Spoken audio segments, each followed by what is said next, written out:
we're going to cover some revision of our previous sessions on the circular economy and net zero before introducing the life cycle analysis. Today's content is underpinned by our online training courses, which are free of charge to Scottish SMEs. And for those of you that don't know me, I'm Greg Cranston and I work in the Manufacturing Skills Academy, one of the core business units here at NMIS, and I'm going to give you a quick introduction before I hand you over to Lee and David, who will deliver the main body of today's session. Before we get started, I'd just like to cover off some housekeeping. The webinar is being recorded, and if you don't consent to being recorded, please keep your camera and microphone off for the duration of the workshop. You're still welcome to submit your questions via the chat bar, which won't be recorded. To avoid any background noise, your microphones and your cameras will be turned off during our presentations, and any questions that you have, add them into the chat tool, and there'll be time allocated at the end of the session for some question and answer. So as I mentioned, today's webinar is the third in our Manufacturing a Greener Future series. The previous sessions covered an introduction to the circular economy and an introduction to net zero. Lee Patterson and Dr. David Butler from the University of Strathclyde, who are delivering today's webinar, also developed the training courses that we have available through our learning platform. David also leads the Low Carbon Challenge Fund Extend project. And in today's session, we're going to introduce the concept of life cycle analysis and how this tool can be used to determine an organisation's environmental impact across the different stages of their product or process life cycle. We'll take a look at some different LCA software options, and we'll review a case study to show the step-by-step process. These sessions are designed to give you some knowledge to make informed decisions about how your business can navigate the transition to net zero and a more sustainable future. So before we dive into the main session, I wanted to give you a quick overview of NMIS and what we're here to do. Hopefully everyone joining us today is familiar with NMIS and the support that we offer the manufacturing community, but just in case anyone isn't familiar, I'll give a quick overview of NMIS and the Manufacturing Skills Academy before we start our main session. So basically, we're a national asset intended to support and strengthen the manufacturing community across Scotland and the UK. We work across all parts of the manufacturing sector and the supply chain with companies and academic institutions across the country. The NMIS Group is a group of specialist technology centres, including the Advanced Form and Research Centre, the Lightweight Manufacturing Centre and the Manufacturing Skills Academy. You can see our core business units there on the screen. We're due to move into our new premises near Glasgow Airport later this year, where we're finally bringing all these centres together under one roof. We can help manufacturers across a wide range of areas, from skills development to prototyping or process improvements. We've got access to state-of-the-art equipment and expertise to help support businesses from small to large. And as I mentioned earlier, I work in the Manufacturing Skills Academy, so I'll focus on what we offer for another couple of minutes. So the Skills Academy is here to help companies with their current and future skills needs. Our two current funded programmes give a good picture of the support that we offer. So our first programme is designed primarily to support individuals. This is the National Transition Training Fund and is part of the Scottish Government's COVID response package and helps support individuals who are at risk of unemployment or finding it difficult to find work. There are a range of funded placement opportunities of up to 6 months, underpinned by a range of short courses to help the candidates upscale and rescale. Our second programme is the Advancing Manufacturing Challenge Fund. It's funded by Scottish Government and the European Regional Development Fund, and this project's focused on supporting Scottish SMEs. We're building a range of online content and digital manufacturing and leadership skills to help SMEs upscale and prepare for their digital journey. We've now got a portfolio of more than 40 online courses delivered via our learning management system, and these courses are free of charge for Scottish SMEs. We also offer some more bespoke services where we can provide some one-to-one support. So in addition to our courses and our case studies, you can see some examples of the more tailored support that we offer. We offer some one-to-one consultation, so come and talk to us about your plans or your pain points and find out how we can support you. We've got a range of training through both public or private courses, and now that COVID restrictions are lifting, we can deliver this training face-to-face or online. We can run a number of consultancy-style workshops and a range of digital manufacturing, leadership, sustainability and advanced manufacturing topics, and we can develop individualised learning pathways with access to our learning management system. We can facilitate graduate placements with your business, and depending on availability of funding, these can be fully funded. And we also run an engineering doctorate programme here in the MSA. So our online learning platform offers our learners the flexibility to access our courses 24/7 and is optimized for mobile devices. We're focused on making it an engaging experience with lots of interaction from the learner. And our courses include various forms of media to support the learning and also include short quizzes and knowledge checks. On completion of the courses, our learners will be issued with a completion certificate to log against their CPD obligations. You can sign up for our courses and access our platform directly from the NMIS website, where you can also find details of other opportunities available through the Skills Academy and the wider NMIS group. We'll also post a link in the chat for anyone that wants to sign up for our learning platform. And finally, here's our small but growing team here at the MSA. Please feel free to get in touch and see how we can help. And without further ado, I'll pass you on to David, who will deliver the main body of our session today. Right, thank you, Gregor. Let's start sharing.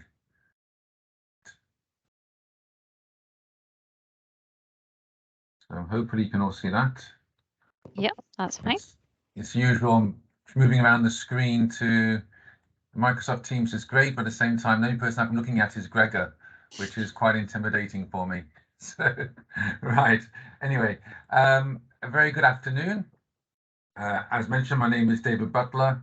I lead the Low Carbon Challenge Fund Extend project, which is funded through the similar sources as the Advanced Manufacturing Challenge Fund. These projects are aimed at SMEs in Scotland, and we provide free support to help them on their carbon journeys. So that includes things like doing an energy audit and also recommendations, and it can also involve a life cycle assessment, which is what we'll be discussing today.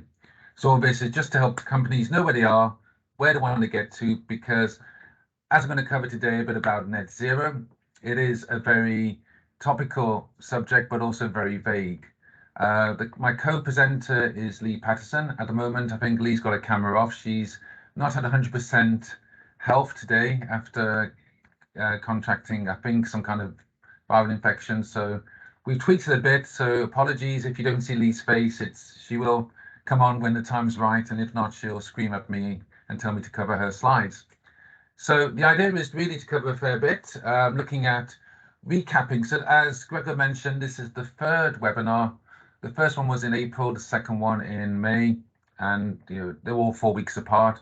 And that also means that some people may not have attended the previous two. So it would be good to, first of all, recap about net zero and the circular economy before going into what is a life cycle assessment. Why should we bother doing it? I mean, is it any use? I mean, does it help us out as a company, as any organization, to know where we are? Is it just another metric which is meaningless? So this is something which we will discuss before showing how it's used and going through case studies, in particular shopping bags. It's something we all understand, and it's a very good case study put together by UK government on the various shopping bags, which is the one we should have. Is the paper bag really that good, for example? We'll then signpost you some of the software programs available, as well as what else is available. And I think Gregor has already explained that NMIS is here to support companies on their journey, and they can tap in through NMIS into a wide range of other capabilities within an organization which is rapidly growing. So a recap on net zero. It's got different names. It refers to, you can call net zero really means carbon net zero, or more specifically, we're talking about carbon dioxide. It's become the easy metric to use. It's not the best metric, but like anything, we need a base level to compare to, and carbon dioxide seems to capture people's attention.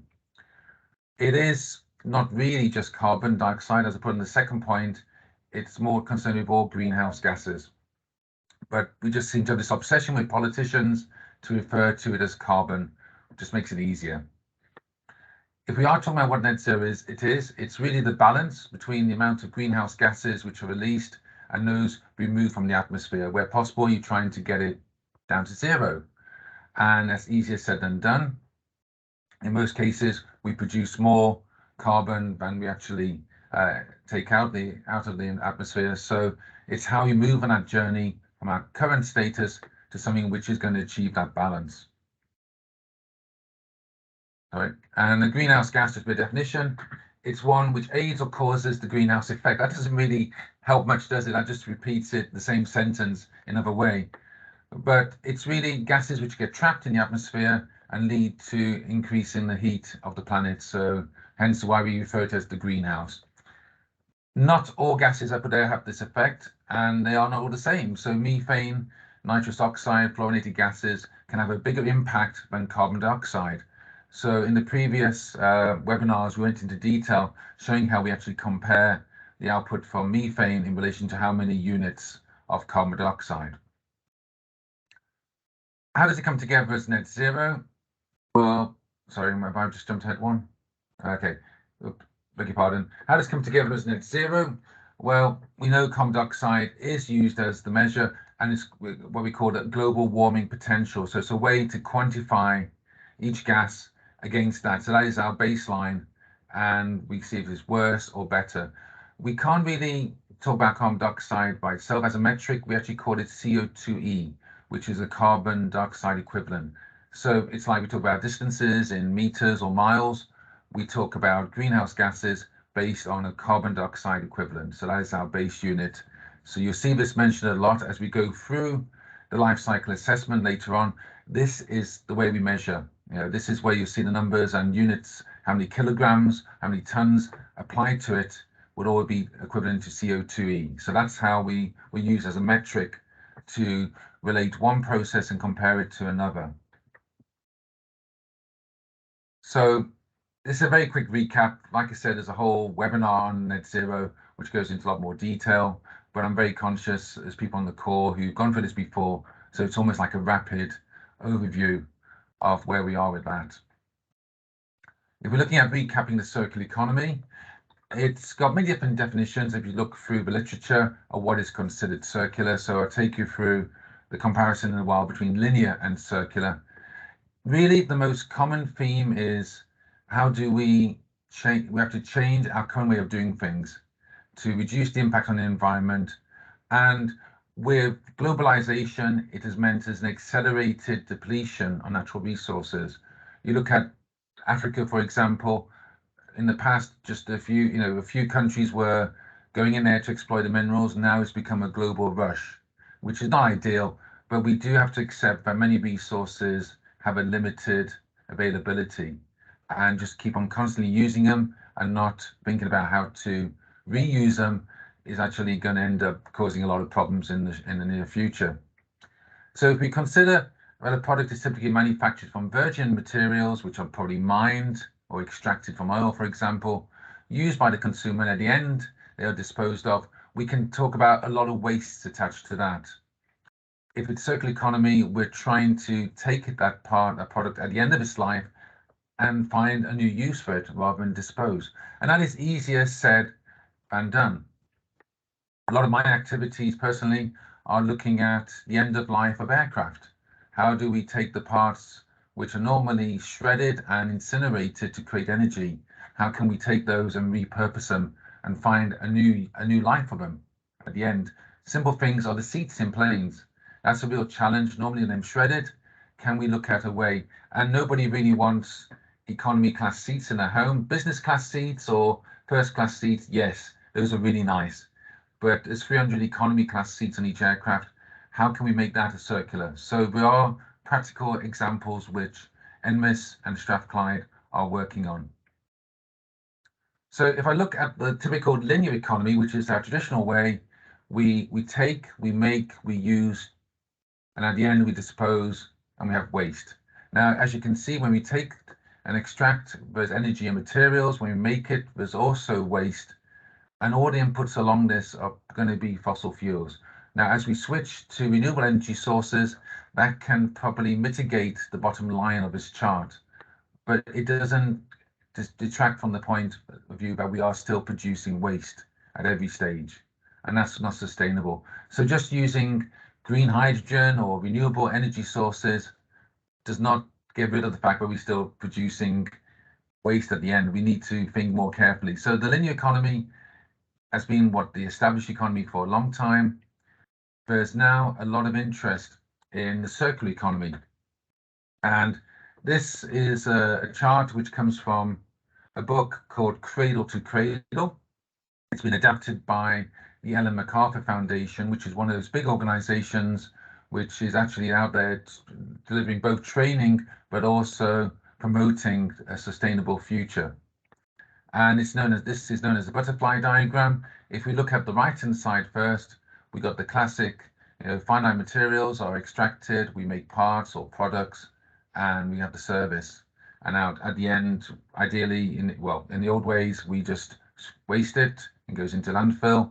Now, if you notice, we've got all these circular loops of how we can share products rather than just have it for ourselves. Can we make better utilization of it? So rather than buying 10 cars, and cars typically only used less than 7% of by the owners, maybe we have 10 people sharing a car, so we use less resources but maximize it. Or we can look at extending the life of products. One of the things we're doing in Scotland at the moment is wind turbines. 770 wind turbines are coming to the end of their useful life this year and next year. How do we extend their life and get better value, and rather than trying to dispose of it? So it's things like that. We can also look at reuse and redistribution. I gave the example of the aircraft. We ideally would like to find a reuse for those parts rather than disposing of them. And we also have the option of refurbish and remanufacturing. This is very well established in some industries, something which a lot of people have done without realizing, well, probably don't associate with remanufacturing, is printer cartridges. There's a massive industry in Europe taking the printer cartridges, particularly the inkjet cartridges, and remanufacturing them, taking them apart, replacing the ink, and selling them at a reduced price compared to brand new. And it's also automotive has been one of the leading industry sectors for remanufacturing. A sector which also does it, which doesn't use the term, is the aerospace sector. When you fly in an aircraft, you're buying an air ticket, you're paying for the service. What you probably don't realize is that the engines on the aircraft have gone through a lot of refurbishment. Parts which have got blades which have been damaged over the years have been replaced with new ones or repaired. So we do have remanufacturing on a lot of parts. Ideally, these are the things we want to do. The one thing we try not to do, if possible, is recycle. The worst is landfill. Recycle is next, where you're taking a lot of embedded energy and you're cutting it down, shredding it to create feedstock. Not very desirable. So this is our typical, the options we have available. On the left-hand side is more to do with the biological side, where we have biochemical feedstock, where we extract, we can produce biogases, and we can look at even things like farming, how to make better use of what comes out from the biological cycle. So 2 cycles on the same diagram, hence we call it the butterfly diagram. But it is the foundation, see all the terms there which we use: recycle, refurbish, remanufacture, reuse, and share. So that's just a quick recap on the circular economy. So you can see for many industries, many applications, it's a mind shift change from what we currently do, which is maybe selling a product, to moving towards selling a service. The servitization model is the way to go forward, and therefore we don't ever sell the product. We own it, we maintain it, and we have a business model which allows for continuous cash flow as companies will pay to do it. So we've seen examples already with cars, as share pools of cars. There's quite a few companies doing that. Around Glasgow, for example, you've got the bicycles. You can share the bicycle by renting time on it. So it's already a well-established model. It's how far it can go into other sectors, and that's the challenge, developing the business case to do that. And that is partly what the Extend project is helping companies do. So what is LCA? Lee, are you ready? Yeah, I'm good. Okay. Yeah, so apologies that my camera is off, but I'm not particularly well today, so doing quite well to just be here and talk, I'm afraid, so you'll have to just listen to the voice. So yeah, so what is LCA? Essentially it would be called life cycle assessment or analysis. You'll maybe hear both. They're relatively interchangeable. And it's a systematic technique to try and determine the environmental impact across the life stages. So what David just showed you with the linear and circular economy, those are essentially life stages of a product or service. So the linear economy is a cradle to grave. So you start at the start and you end with landfill. The product doesn't exist anymore, so that's why it's known as cradle to grave. Whereas the circular economy, because it should hopefully be going round and round, that's where cradle to cradle comes from, that you reach the end and you go back to the start. So that's essentially what the life stages, the life cycles of a product are, and the stages are the individual parts between that. So an LCA should include a full assessment of each stage, so raw material extraction, manufacture, transportation, use phase, and everything in between. And it should also include all upstream and downstream aspects. So David will get into this a little bit later with looking at scope 1, scope 2, scope 3. This extends also to all the appropriate inputs and outputs. So, for example, if you're looking at the electricity that you need, the pollution that's emitted, all of that should be accounted for within your assessment. It's used for a whole host of different things. So you can assess design options. You can use it essentially to put in a product. You might have multiple options for products, different materials that you might want to choose, and you can determine which is more or less environmentally impactful using LCA. You can also do it to help produce like carbon reports if they're required, as some industries are bringing in, and also it helps to set benchmarks. So how can you change for the better if you don't know where you sit at? So it's always a good thing to have that starting number. There's a number of programs and databases which you can run on. David will explain those towards the end. But you can also use different kind of categories for this. So as David touched on with the net zero recap, and you can be looking at global warming potential, so using CO2e as your marker. But also you can look at things such as toxicity. So I'll get into those as we get further on. But as an introduction, you can see it's a somewhat complex model. So we'll try and break it down as we go along. Next slide, please. So why is it important? And a number of you will have seen these slides from the last ones. They're very much the same.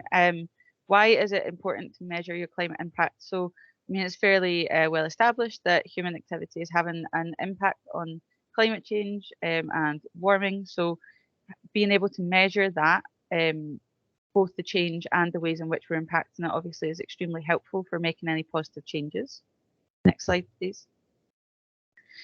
As well as governmental policies coming in, so I'm sure everyone here is familiar with having the Paris Agreement set in place. We also have the COP26 agreements that were put in place to try and set net zero targets. Again, in order to set net zero targets, you need to have a benchmark and you need to have a way of measuring what you're doing. So that's where LCA comes in. Next slide, please. Perfect. So global net zero targets. This is just an example. You can see there's 2 countries achieved their net zero targets and a number which have set quite ambitious targets for the end of this decade. The UK up towards 2050, Scotland of course set it for 2045, and then you've got the larger deadlines such as China with 2060 and India 2070. But you can see that it's being well established across the globe. So it's definitely something that whether we like it or not, you're going to have to pay attention to it. Next slide, please. So just to go into further detail, again, I'm sure you've kind of heard about some of these between the last programs or the news, but in order to achieve neutrality, clean transportation and energy production are kind of the key enablers that we've kind of tapped onto at the moment. So with the ban coming in for new diesel or petrol cars, hybrid as well, 5 years later, and as well as setting targets here in the UK for how much renewable energy can power the country, it's definitely something that's coming in, and it's coming in quite fast. There's also the Fly Zero initiative, which is looking at aircraft, which David kind of touched on. So it's not just sticking within cars and energy, it's definitely going beyond the scope. So we envisage that it will go across multiple more industries quite quickly. Next slide, please. So the common theme across all of these is, of course, as I mentioned, the measuring. So we need to be able to measure your climate change, carbon emissions, pollutants, and so on in order to really account for those changes. And this is where LCA comes in. We can't measure, well, LCA is a very effective way of measuring. And so this is why it's quite important to get our heads around it. Next slide, please. I believe I'm passing it back to you. You're passing it back to me. So, what can it be used for? So I'm going to give a case study, but first I want to just mention one of the terms which we hear, which is carbon accounting. And as put down there, it can vary in definition. It's nice being accountants. We know how to do finance. Why can't we do the same for our carbon equivalent? So really, it starts off with there's a lot of calculators out there. You can work out your carbon footprint. So the process can be used for individuals or organizations, and it's always quite depressing if you fly a lot and you suddenly see what your CO2 equivalent footprint is. At the same time as putting it down in terms of carbon footprint, it's also the ability to actually put money value to it, so monetary value. So for example, we have carbon offsets, which work out at the moment something like £1 per ton of carbon dioxide equivalent. And you can quickly use that to work out a baseline, and that's going to go up in price as we go forward. So we talk about this carbon footprint. Really, life cycle assessment, LCA, is the thorough method of assessing that, because there's so many factors. The more you think about it, the more depressed you may get when you realize how many things come into play when we're looking at it. And hopefully some of the case studies will explain that. Across the globe in the last few years, it's become quite mandatory. So at least at the moment, 40 countries, probably now more by now, have said it's important for companies to report on their carbon. And at the same time, there's also activities to try to standardize it. So we haven't got international standards as such, but there's no ISO standards as per se, but there are organizations which are establishing benchmarks which the multinationals are adhering to, and that becomes part of the credibility. So there are acceptable standards which will eventually become enshrined in law around the world. So one of the best ways to talk about LCA, not the calculation part, but just the thought process, is to go through a case study. So I did this fictitious case study, which I presented at the previous webinar, so I'm going to go through it again. Imagine you've got two car companies. The first one is the Eagle Car Company. They build beautiful red cars. Engines are diesel or petrol. You've got two options. But as a company, they realize they need to have a net zero plan. So this is their starting point. We need to have a net zero plan. So they looked at the factory, and the factory takes in the metal, forges it, bashes it around, and out comes the end of the production line, comes your nice shining red car. So they looked at the carbon emissions from this facility and decided we need to do something to reduce it. So the first thing to do is change the energy source, because solar panels, we can use that to say that we are doing something environmentally friendly, and that's going to reduce their carbon emissions, their carbon footprint. They also go, well, that's great, but some of our processes are forging. We've got energy coming in, clean energy from our solar panels, but we're still not going to balance it out unless we look at a carbon offset. And this is where they plant trees. Now, planting trees sounds a great idea. The challenge is you don't immediately get the value of planting trees. It takes 15 to 20 years for some species to get to a size where they actually are taking in a sufficient amount of carbon dioxide to make it worthwhile. But to all intents and purposes, we are now saying that this factory is net zero because we've managed to offset all our carbon. Now that's a bit misleading, as you'll see on the next slide.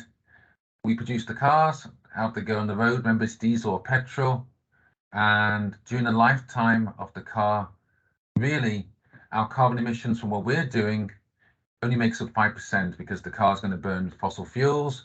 It's also going to need parts replaced over time. Are we sure those are actually sourced from environmentally friendly or organizations which have a net zero target as well? So it's very much looking at it through through blinkers. We're only looking at a small part of the bigger life cycle of the car. So while we're claiming as a company to be net zero, it wouldn't stand up to any international comparisons, and our credibility would be at risk. So we need to rethink it. So that's the Eagle Car Company. Now, cars are quite nice, very retro. And the Osprey Car Company looks a lot more impressive. Now, this company, the car is is a petrol engine, but they are looking at moving forward to electric vehicles. So as it stands, it's a petrol-driven vehicle. And we've got the same issue. We've got a similar factory, so we need to think about how to reduce energy bills. We first of all put on the solar panels to try to focus on our emissions. And this is where we now define it as scope 1, direct emissions from our process. And how can we try to reduce those? But, you know, we're still not looking at the bigger picture. The first company was very focused. When we look at our life cycle assessment, we need to consider secondary emissions, or scope 2. And this is where scope 2 is where our energy source comes from. Is it a clean energy source? Our heating and steam, can we with confidence say it's not from burning fossil fuels? So we're now extending our assessment beyond our own factory into our energy sources. Where's it coming from? And this is still not exactly there. We've still got the next part, which is, well, although we in the factory are saying we've neutralized our emissions, we're now net zero, we're not too sure where some of our parts come from. And this is where the term greenwashing is used a lot. So say, for example, I get parts from the other side of the world. When they arrive in Scotland, I can say they got 0 carbon emissions because I don't consider the mining, the manufacturing, or the shipping around the world to Scotland. You know, if I'm doing that, then I'm really not telling the full story. We have the same issue here. Our car is typically made of around 12 to 18,000 parts. These are indirect emissions. Are these parts, the plastics, is it made from a sustainable source? Is it recycled plastics? Are the tires actually made from the right material? Is it natural or is it artificial? How's the process to making that? And of course, the material, the metal in particular, how it's being mined. The first one, which I skipped over, was the emissions. We know from the previous example, right, through the life of the car, there's also the emissions. So we now need to consider that. So it's getting more complicated. It doesn't bode very well for an automotive manufacturer now producing diesel cars or petrol cars to say they can be net zero. You've got to permeate it through the supply chain, which is quite a challenge. So this company's putting a hand up and saying, we're not going to do it. We can't really claim to be net zero throughout our current supply chain, but have a net zero plan, which is increased use of recycled materials. So they're going to move towards it. And this is something which is quite important. It's very rare. It does happen, but very rare for many companies, particularly manufacturing, to do it overnight. You're looking at estimates, NAS who's on the call, estimates it takes between 5 and 6 years for a company to, to start on a journey and to get to somewhere where they can consider themselves net zero. The bigger the company, the more challenge it is. So apart from increased use of recycled materials, maybe I can switch to electric vehicles and stop using petrol, and that maybe will also help me towards being a truly net zero company. And these are the kind of factors we have to consider. Now, our net zero plan now this is our current way, as it is, but we need to put pressure on our supply chain. So we need to move from normal material providers to actually auditing our feedstock, our companies. So you can see here we got recycled aluminium, for example, which is one of the best materials. It's of all the metals, aluminium is the most attractive because the amount of energy used to recycle it is very low. So we're going to make our cars out of recycled aluminium. That's a real plus point. And as we force our supply chain to go greener, and why can we do this? Because as an OEM, we have a supply chain which relies on us for jobs.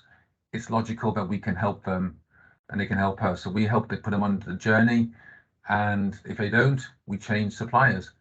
There is parallels to this from the 1990s and 2000s with ISO 9000, where if the OEM gets ISO 9000, they actually pushed it through their supply chain to ensure every company also adopted ISO 9000, which is the quality standard, so they could ensure the quality throughout the process. And we've seen the same happening with net zero. Now, how does it work? It's really like, I guess, one company tells The Osprey tells their tier 1, they tell their tier 2, and eventually it goes through the whole supply chain. And then you really see the impact of net zero in a particular product. So that is a bit of an example. So you can see how we can play it very carefully. The first company claimed to be net zero, but really only focused on a very limited part of this, limited part of the story. The second company, Osprey, looked at the whole range, which takes a lot longer, but if you really want to make an impact, that's what they have to do. So passing on to Lee now. Yes, hello, I'm back. So we're going to go, we're going to discuss how do you use it. If we could change slide, please. So essentially, it's a very complicated and time-consuming process when done correctly, and I won't pretend to be an expert on it. But it is something that it's important to set it up for success and to try and get it done correctly. There are 4 stages to aid with this. So the first is goal and scope, the second is inventory, the third impact assessment, and the fourth interpretation and improvement. So I'll just quickly go through each one of these to try and introduce you to the process flow that you would do when looking at doing an LCA. So firstly, goal and scope. So the first step, of course, is to define what exactly you need to analyze. So there is some ISO 14040 standards there, which kind of outline this for you. But they can include things like what are the intended application, what is the purpose of the assessment that you're carrying out, what system is being assessed in its boundaries. We'll come on to that in the next slide. And what is the intended audience. So the idea of this is really for you to nail down exactly what you're looking for from carrying out your LCA. As I said, there's a whole host of terminologies, so I'll get onto that in the next slide. So firstly, it's a good idea to set out what the function is. So what is the use of the product or service that's being assessed? I've put in green here some examples. You'll see in the bottom right, there's a link. This was a LCA carried out with a supermarket carrier bag, which David will run through a bit more later on.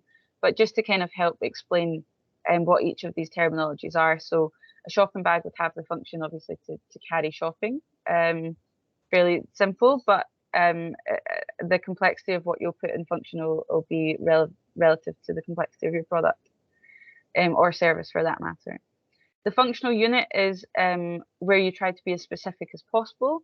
So you're looking at what exactly it is that you're trying to assess. So for the example here, we're using to carry 1 month's shopping, which is 483 items from the supermarket to home in the year 2006-2007 in the UK. Again, this is taken directly from the UK Environmental Agency example. So you can see that they've went into a very specific number there. And also it relates to the function. So the function is to carry shopping, and this is telling you what specifically you're looking to carry over that time. It should be quantifiable, so that's why we've got 1 month and a number, although I would argue that 1 month is somewhat questionable, 30 days maybe. But again, it should be quantifiable and clear to define, clearly defined. The product system is basically the product life cycle. So as I kind of mentioned before, if it's cradle to grave, a linear process, or cradle to cradle, a circular process, that is essentially the system that you're looking to take on. And the system boundary is determining which aspect of the life cycle that you're going to include in the study. So you could do the entire cradle to grave or cradle to cradle, but it may be that actually you're looking to focus on only one specific area, such as manufacture, or cradle to gate, which is where you're looking at it from raw material extraction up to the point where it leaves the factory door to be sold for service. So there's a few different ways of looking at system boundaries, and it really depends on what you're looking to carry out. So this list of things is something that's really good to nail down at the start, so that you can really use the tool to the best advantage for yourself. Next slide, please. So this again is taken direct from the UK Environmental Agency. This is what they put through. So you can see quite a complicated flow diagram looking at the extraction of the product all the way through to the use and end of life stages. Apologies if it's a little bit hard to see on the screen, but essentially it follows left to right and then doubles back on itself. The system boundary you can see is highlighted with a box around the whole system. This is because they were looking at doing the cradle to grave of a carrier bag. However, if we can move to the next slide, I've put a more simplified version for you. So you've got raw material extraction, material processing, component manufacture, assembly, use, end of life. I've also got transportation and packaging in there. So the box on all the way around is your product system. So you can see it encapsulates every aspect of the process, as well as energy emissions and so on. Whereas the system boundary perhaps is only looking at very small amount of, so this, in this example, you're looking at a cradle to gate approach. But again, if you wanted to only look at one aspect, you could pull your system boundary down. Next slide, please.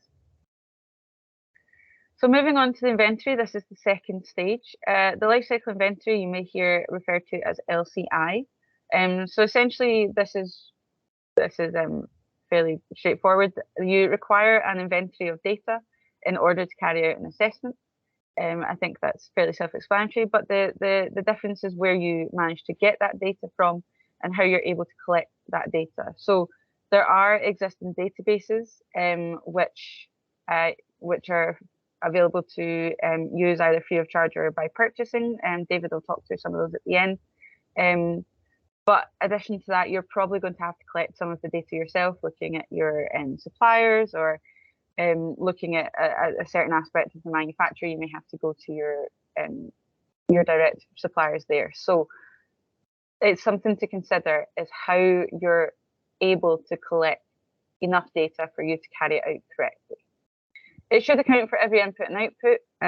So if you look at one of these, it's actually quite scary because some examples have hundreds of inputs and hundreds of outputs, including all the raw materials, which includes waters, chemicals, gases, different energies that it may take either from grids, renewables, perhaps it has solar panels on the roof, so you have to have all of those in, and emissions. So your emissions are not just pollutants, but they're also anything that emits into the environment, so your water, your land. And so these are this is the kind of depth of information that you're really looking to get to form your inventory. It's not to be underestimated. It is very complex and it's very, very difficult to get that information. But it's something that you must consider at this stage. Next slide, please. So other considerations that you may have at inventory is, as I kind of said, where the data going to be collected from. The quality and accuracy is quite important. So can you verify that data? Are you sure that the person or the organization that you're getting the data from is correct or validated? And is it exact? Is it an assumption or is it something in between? So to have that knowledge and really to make sure that you've stated whether it's based on an assumption or based on an average and so on is also quite important. It's quite often demonstrated the inventory stage through a flow model diagram. This is just to really help keep track of what you're looking at. So for example, here you can see that 2 raw materials go through processing before assembly, whereas perhaps the third one comes in direct. This is a good way of keeping on top of the fact that whilst you've got one product, you've got 3 raw materials that you need to get data for. So it's always advised to do a flow model at the start. Next slide, please. So moving on to step 3, this is the one where you're actually carrying out the assessment. And it's essentially the combination of looking at all the data that you've collected at the inventory stage in order to then produce your results. Now, there's a lot of different categories that you can produce these under, and they can be displayed with. So, for example, there's the example here is that you could use the measurement of kilograms per CO2 equivalency, and to assess climate impact, you can also use GWP. But it also different categories will look at different aspects as well. So human terrestrial aquatic toxicity, does it impact the ozone? Is there acidification produced from it? So again, there's a number of categories to pick from. It's not particularly easy to work out which one to select. So it's something that at this stage you need to take the time and find which one is the most appropriate for your business, for your product or your service, and which factors to include. So do you need to look at toxicity? Is there toxicity? Is it something that maybe you hadn't considered before and actually it's quite high now? So it's definitely something you want to keep on your radar, and so on and so forth. So at this stage, you'll be carrying out the actual assessment, and then presenting those results essentially through the categories. Next slide, please. So the fourth and final stage is your interpretation improvement. So interpretation is essentially where you try to identify any key issues. So depending on what categories you selected, it could be that you find that one component has a greater environmental impact based on GWP than another, and that's something that you'd like to focus on to try and bring that down. That should therefore open the door to discussions on how can we make changes in the process to reduce the environmental impact, and essentially to try and bring it down for that individual component, for example.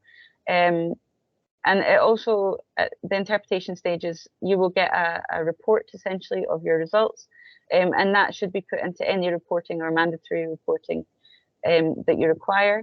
And to look it back to the goal and scope, what you've set out, that's what you're looking to get at this interpretation stage. So what the government were looking to do, the environmental agency were looking to do, was to find out how much impact there was on warming of the carrying of 483 items over a month.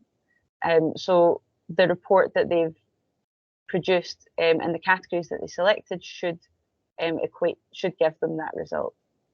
The interpretation phase should also check for completeness, correctness, quality. So there's a lot of ways of perhaps doing this incorrectly, not deliberately or deliberately, but there's a lot of ways of making errors along the way. So it's a good point here to really go back through your data, make sure that what you've put in and the data that you've collected is accurate.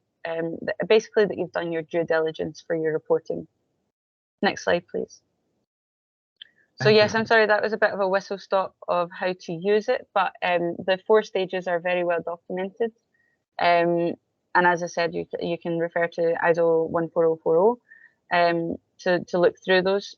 And yeah, hopefully that's given you a bit of a flavour of the complexity of this process. So it's not something to take on board lightly. I'll pass over to David to talk more through about the shopping bags. Right, so as Lee mentioned, there's a good case for the shopping bags. Just to, as a team, we've actually carried out a life cycle assessment on wind turbines.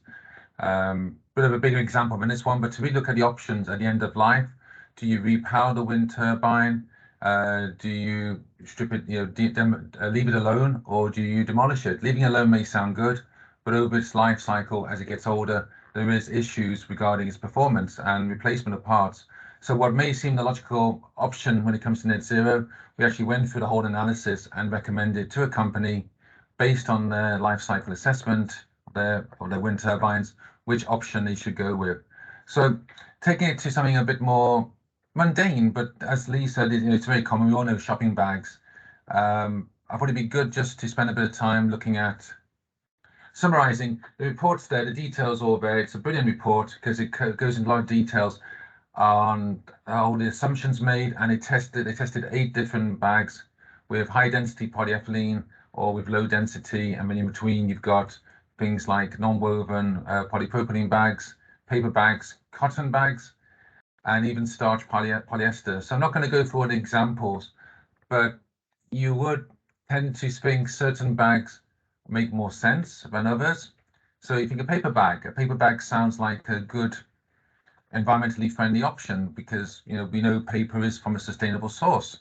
So let's have a look at the life cycle assessment for paper.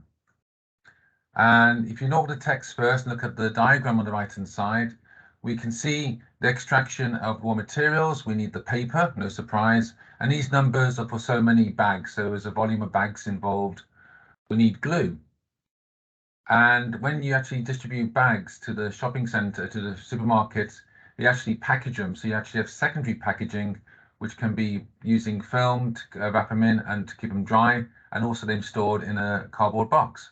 So straight away you can see we've got 4 blue inputs into this. Transporting the bags, we're using a 16 to 32 ton lorry, and it worked over a distance of 1,200 kilometers. Also has a certain amount of carbon footprint attached to it. And going to the supermarket, separating it out, what goes to waste, what gets incinerated, which is a very small amount. A lot of paper bags actually go to landfill. So what seems like a nice environmentally friendly option is suddenly looking not so good. Where possible, certain things like the recycling in the card will take place, and some of the core board may not be recycled or actually reused. So try to avoid doing anything with it, maybe repurpose it. What this tells you is, if you read the left-hand side, is a paper bag is used 4 or more times. It needs to be used more times to match up with a simple plastic bag. So the conventional high-density polyethylene bag actually looks quite impressive compared to paper. And we also find the way paper is produced, a lot of chemicals are involved. There's a lot of places where the chemicals are discharged into the water, so the ecotoxicity is quite high. And I think the last quote is very important. It's unlikely the paper bag can be regularly reused. They do wear out. They're not for not for a lifetime of more than 3 or 4 uses, I guess, before the paper gets weak. So really, a paper bag doesn't come across as being an ideal product. So HDPE, high density polyethylene, seems to be more attractive. And here you got the example. This is the conventional one. Because it's using polymers, it's a bit more complicated, the flow charts than what we had before. As you can see, we've got metals coming in. So we've got chalk and titanium oxide, which is part of the process, and we got our polymers. All this has to be transported, and in this case, the bags are made in China, which then means that we shipped from the factory to the port, and then it's 15,000 kilometers to the UK. Once arrived in the UK by train to a distribution centre, and the last 200 kilometres is from the distribution centre to the supermarket. So there's a massive transportation part in this because economies of scale dictates that plastic bags are made in only a few locations. We also note about the secondary packaging. It's always funny to think that a plastic bag is packed in a plastic bag, but that is the case. And we can clearly see, even at the supermarket, how much goes to waste. 86% goes to landfill. But this is still seen better than the paper bag. It has the lowest environmental impact of all the bags. So 8 of the 9 impacts. So what looks quite depressing, actually, surprisingly, it's probably the best of a bad bunch. And one of its advantages is it's light. So the carbon footprint for transportation for one plastic bag is much less than a paper bag. So a bit of it is, not as simple as it sounds. It's not the actual process of making it. A lot of the footprint is attached to transportation. And of course, the lighter it is, the lower the footprint from that. And it puts down here the life cycle impact of the bag. Really, it was raw material extraction and the production, which uses a Chinese grid. Most of the Chinese national grid is still using coal-powered fire stations. So the source of the energy is not ideal as well. And also because it's producing sulfur dioxide, acid rain, we do have that taken into consideration. So if this was made in the UK, if we could, maybe it would be slightly more manageable, but distances would be less, and hopefully our electricity sources are a bit greener. But this is globalization. So surely cotton should be better. I mean, cotton bags, we go to conferences, exhibitions, they like to give you cotton bags because they're seen as longer lasting. It's quite shocking because the production of cotton is very chemical and water intense. And you can see from the diagram, we've got the cotton woven and the cotton thread, and both these are transported. Yet again, in this case, the bags are made in China, so we got the same impact due to electricity, and it transported the same again to the UK. Interesting to see, it's still the same. Most of the bags end up in landfill. What makes this very unattractive is really the way the cotton's produced, and to justify or in the calculations, you have to use it at least 173 times just to make it slightly respectable, because there's so much locked in ecotoxicity, chemical usage, and energy from the actual growing of the producing the cotton in the first place. So it's a very simplistic look, but it's just to show you that when you start analyzing things, it's the supply chain, how it's disposed of, and how the initial material is extracted. So what programs are available? This is really software we're talking about. So there are a lot of software, some of it's free of charge. So it's open source. OpenLCA can be downloaded. It takes a bit of time, like all these, as Lee showed. There is a lot of effort needed to actually learn and understand what needs to be included. So there is tutorials, but it's still our work. OpenLCA is one of the software we use in Strathclyde. The other one is Simmer Pro. Somebody on the call today and is our specialist in that. And there are a few other softwares. There's probably more than this, but these are the four the most popular. The thing which makes them important and helps standardize it is the database information. So typically a company called EcoInvent has a database which a lot of these software extract from, and that actually has a licensing cost. So while OpenLCA can be free of charge, to access the databases does come with a cost.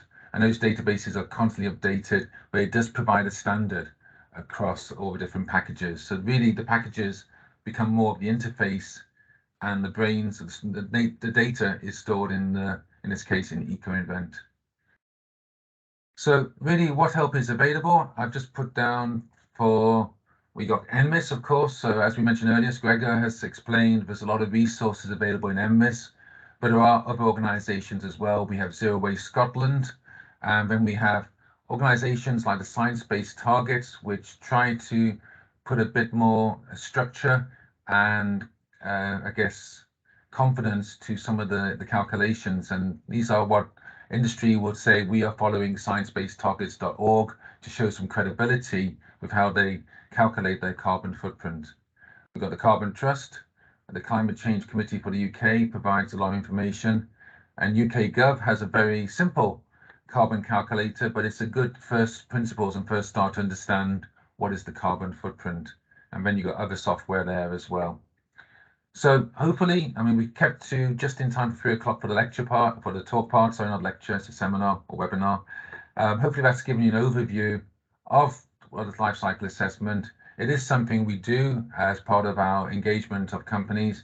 It is not a 5-minute exercise, and typically, you know, the first pass of doing an LCA doesn't provide you all the information. It's only through understanding what you get and where the gaps are, do you get towards something where you can say, this is our current status as an organization, and then you can actually start talking about where do you want to move to in year 1, 2, 3, and maybe achieve net zero in 5 to 7 years. Okay, that's it. Thank you very much. Thanks, David, and thanks, Lee, for your efforts again today. Really interesting session again. As I could see in the background there, the chat box was buzzing away, and there's been lots of good dialogue going on there. And thanks, Aeneas, for picking up some of those questions as well for us. Abdul, I know you've been keeping an eye on the chat there. Is there any questions that we still need to have answered by the panel? Thank you very much, Greg, and also just another thank you to David and Lee for this beautiful presentation. I'll just run very quickly through the questions. I know we're kind of running out of time, but one of the attendees asked that they missed the first 2 webinars on the introduction to circular economy and introduction to net zero. These were the 2 webinars as part of the 3-part series, and they wanted to know how would they get access to this. And Laura was kind enough to answer the question. You'll find, just to repeat, you'll find all our recordings on our YouTube channel, and we can provide a link to that after the webinar. Another question was if it was possible to get a materials list for the wind turbines so that the new uses can be considered, and Lee was kind enough to answer that. And the answer was there are many hundreds of components within wind turbines. There will be bill of materials, perhaps not for the entire turbine, but sub-assemblies. Lee mentioned also to send us an email after the session, and we can have a look for anything open source. There was also another post answer to that from NES. If your goal is to conduct an LCA for the wind turbines, don't forget that you can use the 1% rule. The only components that weigh more than 1% of the total weight are taken into consideration, or 1% of the total emission. This could limit a little the number of components. A follow-up question to NES's answer was, what if the individual component weighs a fraction of 1%, but there are hundreds of the same component?